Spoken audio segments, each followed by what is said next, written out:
Hi. Hi there. This is AJ Nash, Digital Intelligence Advocate for Authenticate, and I wanted to talk real briefly about a use case related specifically to law enforcement that I like to use our platform, Silo, for. So I'm going to jump right into this. Let me share a screen and we'll talk a little bit about how this is going to work today. All right. So as you can see right here, we've got our Silo platform set up right here. All these different egress nodes from around the world. We can have a ton of these things set up. So we're just going to pick one. In this case, I've already actually set one up out of a specific location here. And we're going to jump right in and have a discussion. In this case, we're talking about human trafficking. So some sensitive information in here. We'll have a lot of this stuff blurred out, obviously, for you. But in this case, we've been told that there are some advertisements on Backpage that are suspicious and we believe could be tied to human trafficking. So we need to do some research. Obviously, you wouldn't want to do that on your own browser, so you want to have the obfuscation available of something like Silo. So again, we're coming up from a different location. We're completely obfuscated. There's no way to trace this back to us and any of the services we're going to use. So here we have an individual at Queen Clara 1999 is the username. We got a lot of information in their advertisement. We've got a verified Telegram account, and we want to go digging through. So we got some pictures to go with. And then so we quickly pivot over and take a look at her Twitter account happened to be here as well. So we'll take a quick look at the Twitter account and take a quick look at a picture. Oh, hang on. Before we do that, though, hold on a second now. We're running a case here, so we should set up a case to do some collection on this, right? So let's create a new case. We'll call this trafficking, and we'll go ahead and create that new case.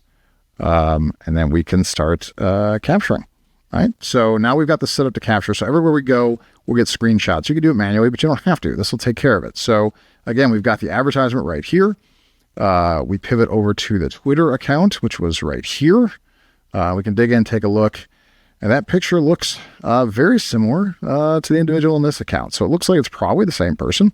And then we can go ahead and trace back that phone number. So I like a couple different websites I use for that. Truthfinder, for instance. And so Truthfinder, we go check it out, and there's the phone number that ties back to it, and we've got a name associated. Actually, the phone number's up here.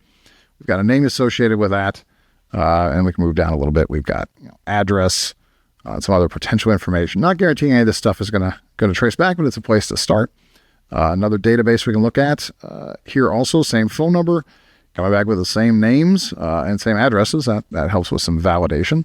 So there's a good chance that this is going to be a good place to track back and find out. We've got an account on Backpage that appears to match up with a Twitter account that appears to have the same person involved, same kind of advertising, and we have some phone numbers that tie back to some addresses.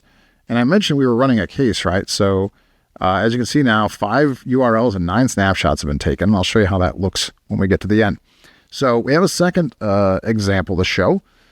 Another young female and an advertisement there. This one talks about both sex trafficking and drugs. And we also have, again, a phone number here, a Signal account, and a Telegram account. So we've got some pictures to look at.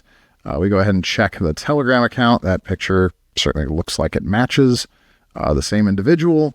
We go back and take a look at that phone number. We want to track that one down.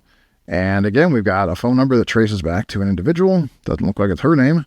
And this is a couple of specific locations, a couple of addresses to look at. The second database search actually comes up empty on this one, so we have one to work with. But again, now we've got something to go track back based on the accounts. So we've been able to take a look at Backpage. We've been able to take a look at a social media account, whether it was Twitter or Telegram. By the way, we could have checked Telegram for this first one as well.